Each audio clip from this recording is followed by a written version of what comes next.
Chapter 7 of the Memoirs of Sherlock Holmes by Sir Arthur Conan Doyle. Adventure 7 The Crooked Man.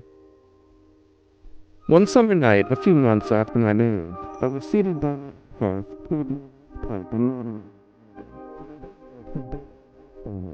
My wife had already upstairs, and the sound of sometime before the secret. I had risen from my seat and was looking at the actions of my pipe.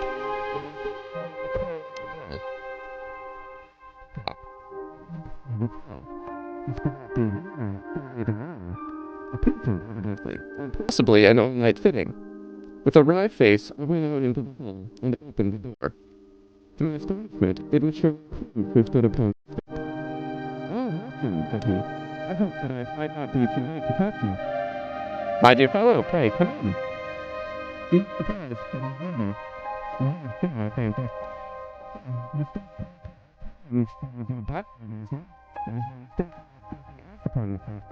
It's easy to tell that you have been accustomed to wearing uniforms. One of the classes of purebred civilians is you keep that habit of carrying a handkerchief in your sleeve. Right. Bachelor quarters for one, and I see that you have been identified at present. Your hat being proclaimed as that. I shall be delighted if you will pay. Thank you. You see, you have the British workman in the house. He's a popular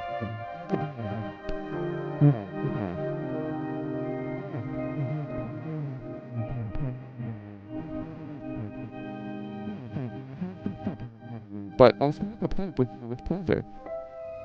I handed him my pouch, and he seated himself opposite to me and smoked for some time in silence.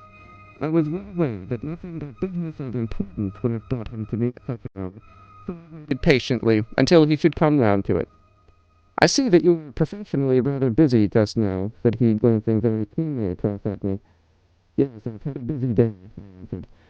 "It may seem very foolish in your eyes," I added, "but the distance." Holmes chuckled to himself. "I have the advantages of habit, my dear Watson," said he. "One hand is a short one you walk, and one is a long one you handsome. As I perceive that you both are moved, and body, I cannot doubt that you are big enough to justify the handsome." "Excellent," I cried. "Elementary," said he. "It is one of those instances where the woman can produce an effect which is remarkable to his woman, because the latter has the one point which is the basis of the deduction. The thing you said, my dear fellow, for the effect of some of these little sketches of yours, which is entirely meretricious, depends as it does upon your retaining your hand. Some factors are probably important to nature. Now, at present I am in the possession of these same readers, for I have times of the strangest cases which perplex the man's brain, and one or two which I mean to completely say, but I have his eyes kindled, and a slight flush sprang into his thin cheeks, for an instant only.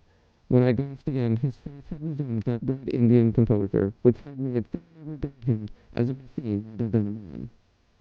"Supposing, perhaps, features of interest," said he, "I may even say exceptional features of interest, I don't think it's to the man, and his character, which is so very selecting, if you could accompany me, be considerable service to me. I should be glad. As far as Alder shot tomorrow, I have no doubt Jackson would take his practice. Good. I have to start by the 11th tomorrow. That would give me time. Then, very quickly, I'll give you a sketch of what has happened, and of what remains to be done. I was sleeping before I came. I'm quite late for now. I will confess the story as far as may be done without doing anything vital to the case. It is conceivable that you may even need some account of the man. It is the supposed manner of Colonel Doyle and the mistake which I am investigating. I say nothing of it. It is not much attention, except locally. The fact is that he is old, particularly these. The one is, as you know, one of the most famous Irish regiments in the British Army. It has since that time distinguished itself upon every possible occasion.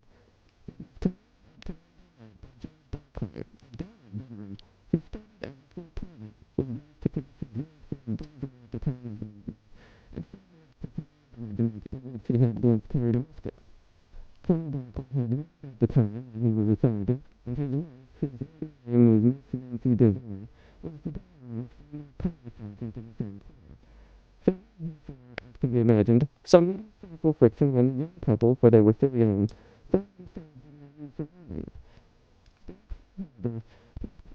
Themselves.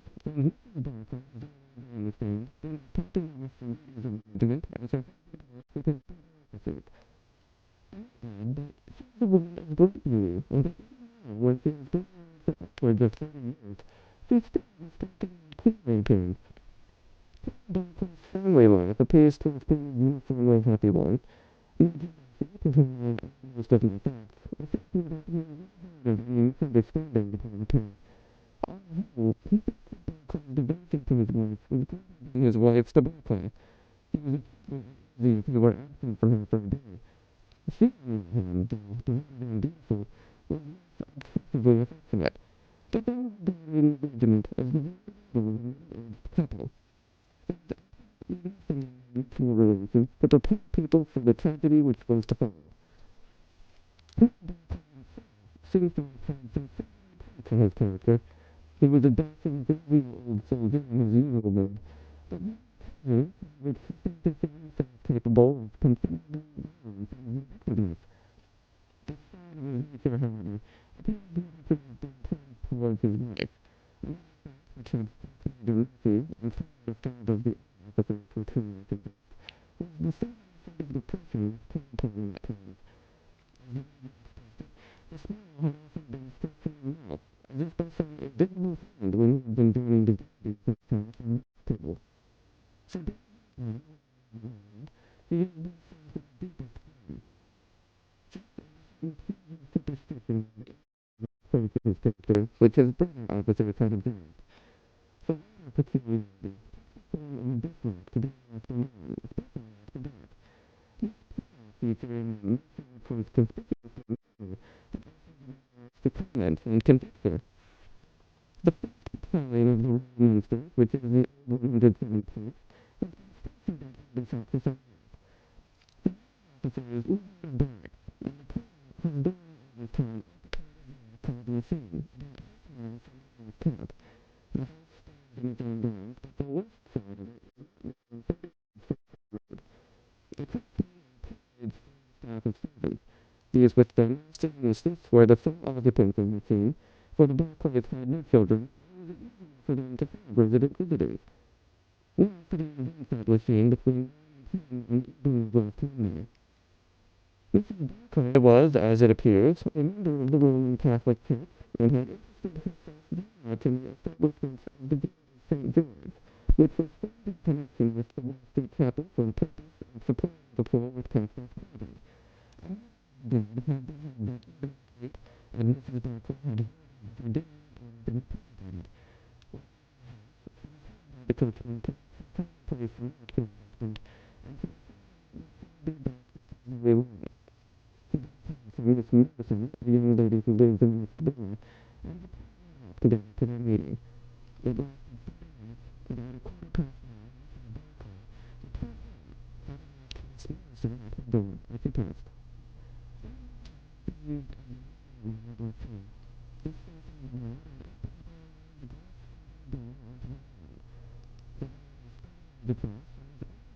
From the highway, with an it was Barclay went upon her return.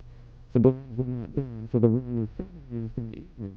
But Mrs. Barclay lit the lamp and rang the bell. After still, to be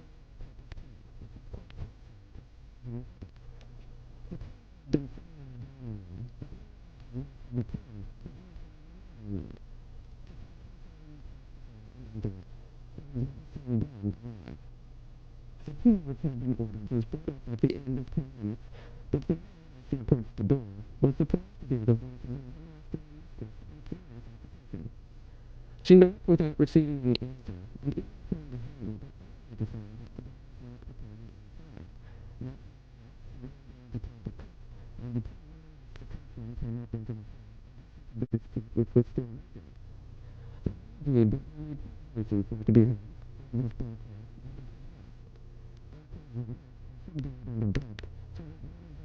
to the listener. The Those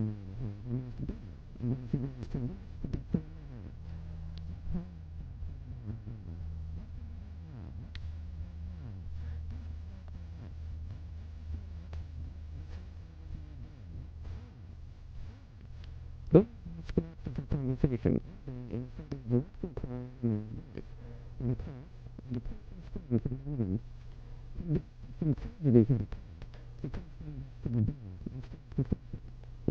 After staying issued from within, he was able to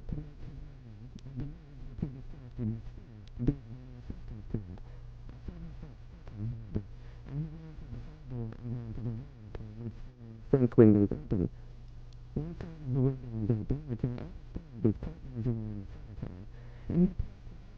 Into the room. Displaying the bowl on the top, while with his feet tilted over the side of the armchair, and his head upon the ground, the corner of the chamber, was lying on the shoulder, his undead. Naturally, Captain's first thought, on finding that he could do nothing for his master, was to open the door. But no,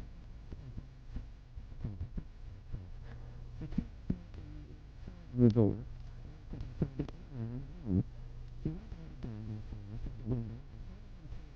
The police beautiful man.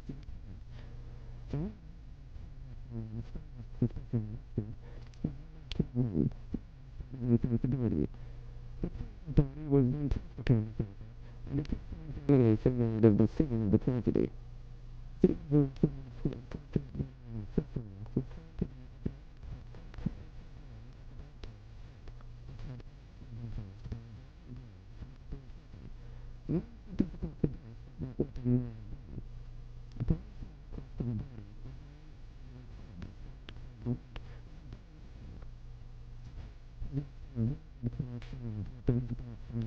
Countries in which it is conducted by the police that is called the countries.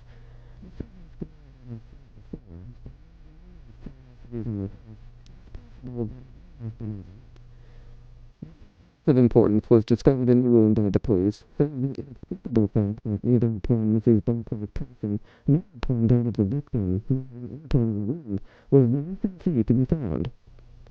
The door had eventually to be opened by a locksmith from Anderson. That was the sort of things were seen upon the Tuesday at the request of Major Murphy, who was to supplement the efforts to the police. I think that you acknowledge that the problem was already one of interest. But the position that it was in six were the room, first questioned the servants, but also stated in the facts which I already stated. Was in fact was surrendered by James Stewart the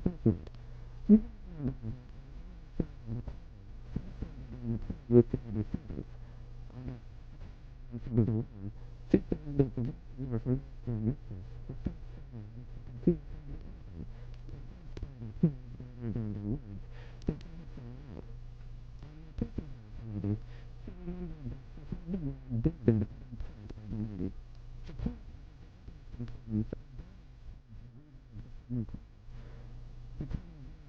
Was down. Servants and the police.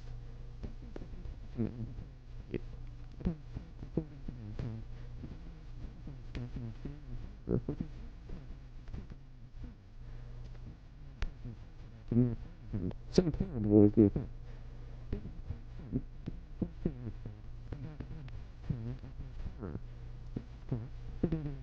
With the police there, if the colonel wouldn't see his wife making murder at the top department,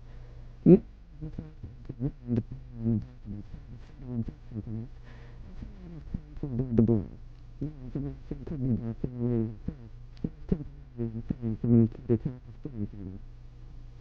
If you remember that you with Mrs. Bunker, which had caused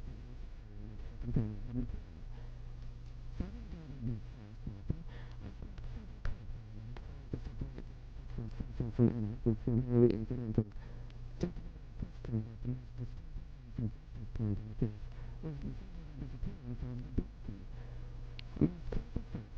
Discovered in the room, the food has been taken from it. perfectly clear. The person to the road, and that person to the window. The fifth is the road, and the mysterious individual.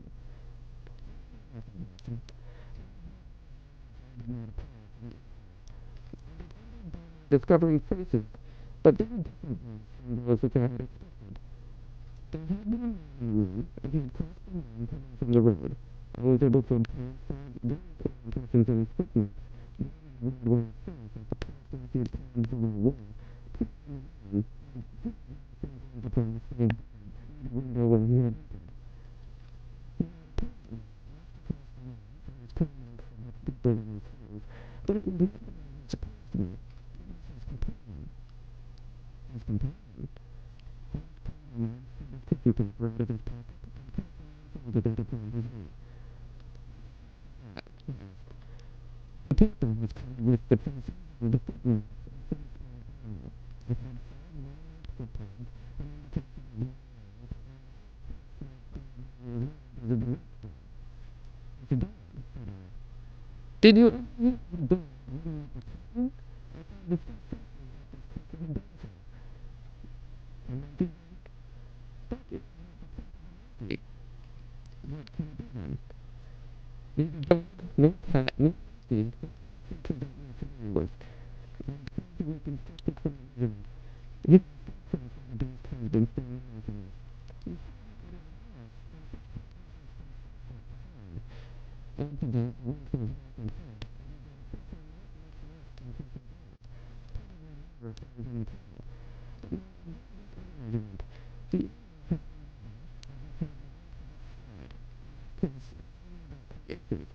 the indication you see,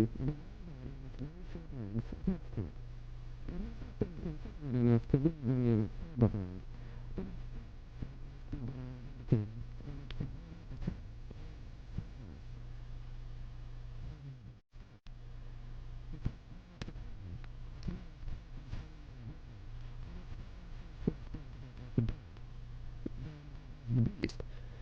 I could do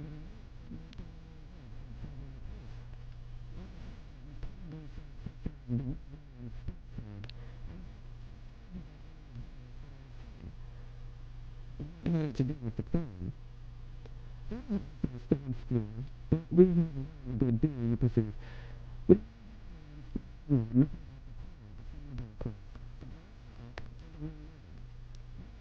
know that he went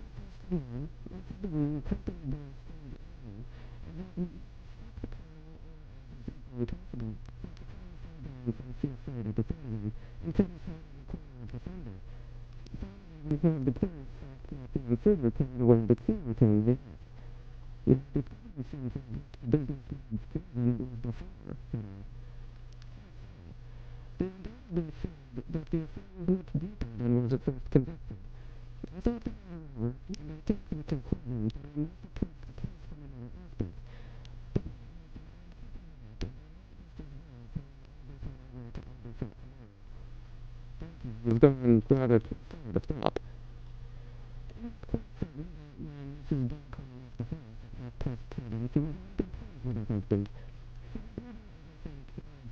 Ostentatiously affectionate, but then found by the coachman patting the tail from the person.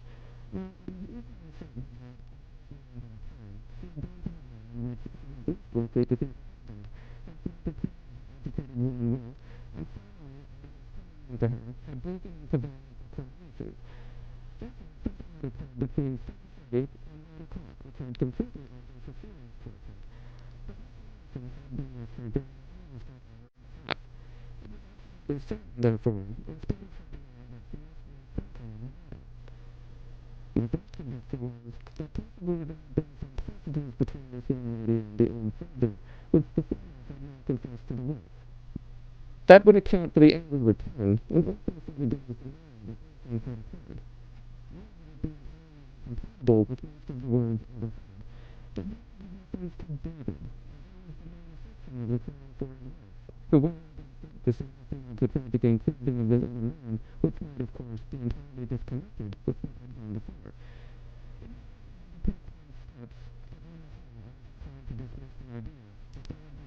Being a turnover against Emerson. But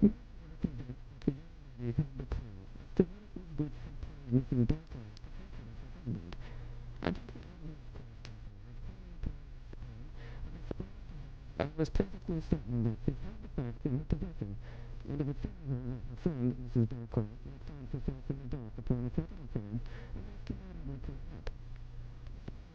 The of a girl with pink eyes and blonde hair, and fearless and kind face. She sat thinking for some time afterwards, thinking, and she did remarkable statement which I will condense. I promised my friend here I would say nothing of the matter. A promise is a promise, said she. But if I can help her with this serious authority when they don't care, and when her eyes, poor boy, is closed by the ears, then I think I will wait for my promise. I will tell you exactly what happened upon Monday evening. When I returned from the Watch Street mission about a quarter to 9 o'clock, I had to pass through Hudson Street, which is a very quiet thoroughfare. There was only one lamp upon the left-hand side, and as I approached this lamp I saw a man coming toward us with his back very bent and something like a box slung over one of his shoulders. He appeared to be deformed, for he carried his head low and walked with his head bent. We were passing him, and he raised his face to look at us in a circle of light thrown by the lamp, and as he did so he stopped and screamed out in a dreadful voice, "My God Almighty!" Mrs. Barclay turned as white as death, and would have fallen down had the dreadful-looking creature not caught hold of her. I was very comfortable, but to my surprise, I spoke quite fairly to the girl. "I thought you had been dead this 30 years, Henry," she said in a shaking voice. "So I have," said he, and it was awful to hear the tones that he said in. He had a very dark, handsome face, and a gleam in his eyes that confessed to me his eyes were shot with gall, and his face was all crumpled and puckered into withered apple. "Mr. Arthur, dear," said Mrs. Barclay, "I would have a word with this man." There happened to be a pause. She tried to speak boldly, but she was still deadly pale, and could hardly lift her head back for the trembling of her lip. "I did want to ask you, and I talked about it for a few minutes. When she came downstairs with her eyes blazing, and I saw the crippled neck hanging by the lamp post and Sophy's closed fists in the air, as if he were mad with rage. She never said a word until we were at the door here, when she took me by the hand, and begged me to tell her what had happened. If you are acquaintance with mine, please come down in the room," said she. When I promised her I would say nothing, she kissed me, and I haven't seen her since. I've told you all the whole truth, and if I was hid from the police, it was because I did not realize then the danger in which my dear friend stood. I knew that it was one day to her advantage for everything to be well. That was her statement, Watson, and to me, as you can imagine, it was like a light on a dark night. Everything which had been disconnected before began at once to assume its true place, and I had a shadowy presentiment of the whole sequence of events. My next step, obviously, was to find the man who had produced such a remarkable impression upon Mrs. Barclay. I think I still regard the fact that should not be a very difficult matter. There are not such a very great number of civilians, or the details of I spent the day in the search, and by evening, this very evening, Arthur, I had run him down. The man's name was Henry Wood, and he had lodgings in this same street in which the lady was living. He had only been 5 days in the place. In the character of a distinction agent, I had arranged instant gossip with his landlord. The man was by trade a clergyman and performer, the one I became friends after Walpole, and to all that I obtained something about with him in that box, about which the landlady seemed to be in considerable trepidation, but she had never seen it or remarked it. She used it in some fix according to her account, so much the woman was able to tell me, and I also thought it was a wonder in our luck, seeing how twisted he was, and I used to have to strange pain sometimes, and that for the last 2 nights she had often blown in the bedroom and kissed him. He was all right as far as money went, but in his deposits he had given her what looked like a bad sign. She said it to me once, and I was happy. So long, my dear fellow, you see you've got considerably stand and bright as I love you. It is perfectly plain that after the ladies parted from this man, he followed them at a distance, that he saw the quarrel between husband and wife through the window, that he went in, and that the creature was betrayed in his dark apartment, that is all very certain. But he is the only person in this world who can tell us exactly what happened in that room. And you intend to ask him? Most certainly, but in the present It would be so good. It is but when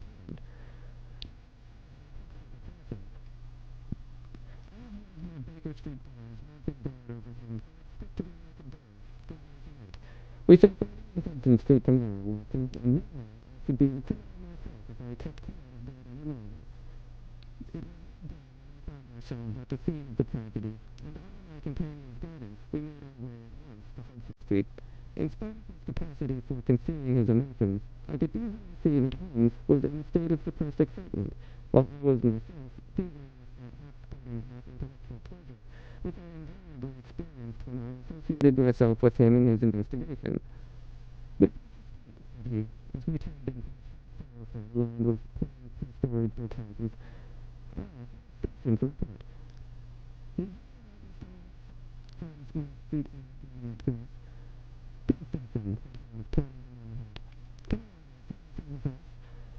he said in the message that he had important business, and we were face to face with the man whom we had come to see. In spite of the weather, he was talking over the phone. Twisted in a way which gave an indescribable impression of deformity. But the face which he turned towards us, though worn and poorly, must at some time have been remarkable for its beauty. He suspiciously noticed an eye of yellow sharp bear's eyes, and without speaking or rising, he walked towards two chairs. Mr. Comfortable Lady Doyle, said Holmes affably. What about what? That's what I want to ascertain. You know, I suppose that unless the matter is cleared up, Mrs. Barclay, the will probably be tried for the man did the wrong thing. I don't know, he cried. No, you come to me, you do, but for this is true that you tell me. Well, then, wait for her to come to her senses to arrest her. My God, I yourself. No. What business is it of yours, then? It's every man's business to see justice done. You can take my word that she's innocent. Then you're guilty. No, Colonel James Barclay, then.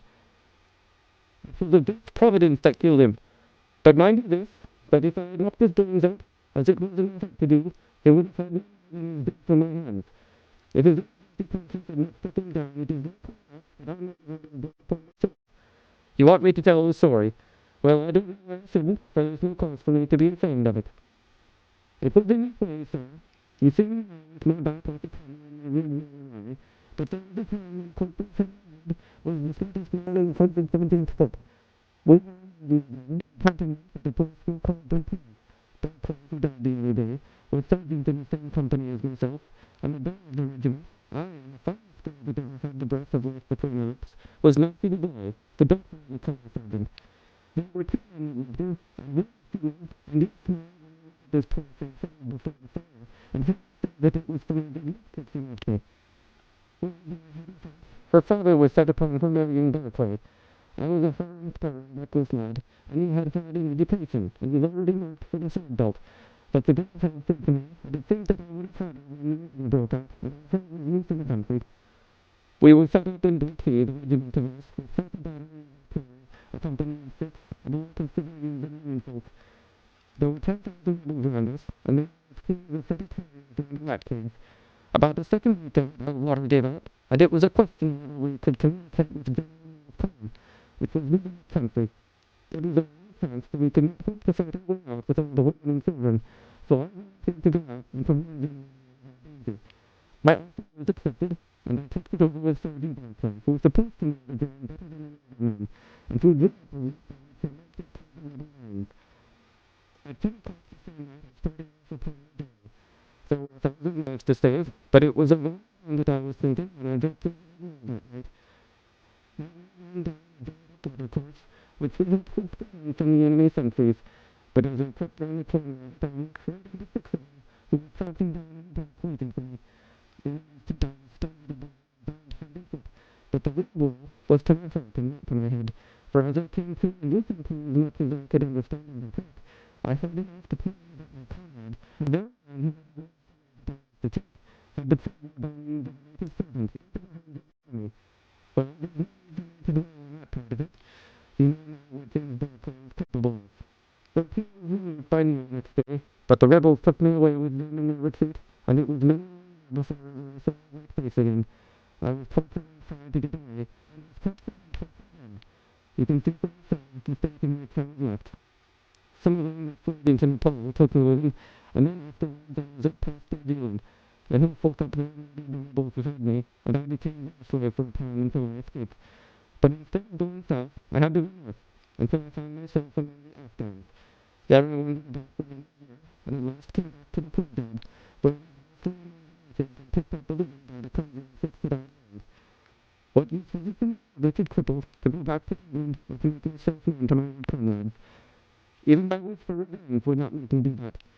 I'd rather let Nancy and my old pals should think of Farrood as having died with a straight back, and seeing living and throwing stiff like a chimpanzee.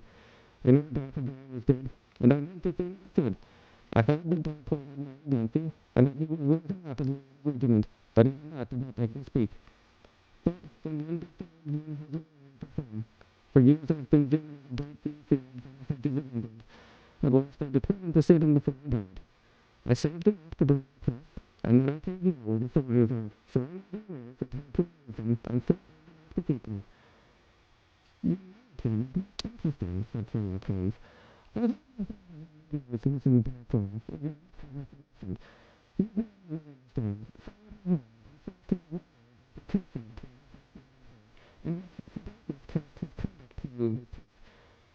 Your own feelings overcame you, and you ran across the road to the canton. I did, sir, and at the sight of me he looked as I had never seen a man look before, and as if he laid his head on the thunder. But he was dead before I fell. I read death on his face as plain as I can read that pitched outside. The dark side of me was like a bullet through his guilty heart. And then Nancy fainted, and I caught up the key of the door from her hand, intending to unlock it and get help. But as I was doing it, it seemed to me better to leave the room and get away. So I threw the black against me, and I ran my secret would be out if I were taken. In my haste I thrust the key into my pocket, and dropped my stick while I was chasing Teddy, who had run up the curtain. When I got him into his box, from which he had slipped, I was off as fast as I could run. "Who's Teddy?" asked Holmes. The man leaned over and pulled up the front of a kind of hat in the corner. In an instant Arthur slipped the beautiful reddish-brown creature, blonde, with the legs of a skirt, and long thin legs, and appeared with the finest green eyes that ever I saw. "Good," I cried. "Well, some call them that, and some call them Eastman," said the man. "Snapshot," said Uncle, and two cobras. I ran about the side, and two patches of the please the folk in the canteen. "Any other point, sir?" "Well, we may have to apply to you again if Mrs. Barclay should prove to be in serious trouble. In that case, of course, I'd come forward. But if not, there is no object in making up this scandal against the dead man, foully as he has acted. You have at least the satisfaction of knowing that for 30 years of his life, his conscience bitterly reproached him for this wicked deed. Ah, there is on the other side of the street. Goodbye, Wood. I want to learn if anything has happened since yesterday." We were in time to overtake the Major before he reached the corner. He said. "I suppose you're afraid that all this fuss has come to nothing." "What?" "The inquest is just over. The medical evidence showed conclusively that death was due to apoplexy. You see, it was quite a simple case after all."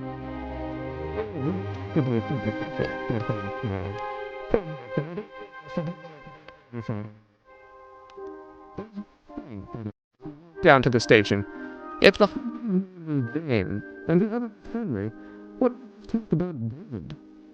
"That, my dear Watson, should have told me the whole story had I been ideal with your so fond of detecting. It's evidently a term of reproach.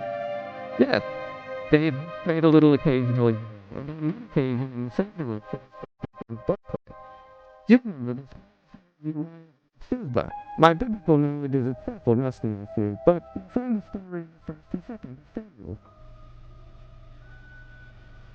End of Adventure 7. The Crooked Man.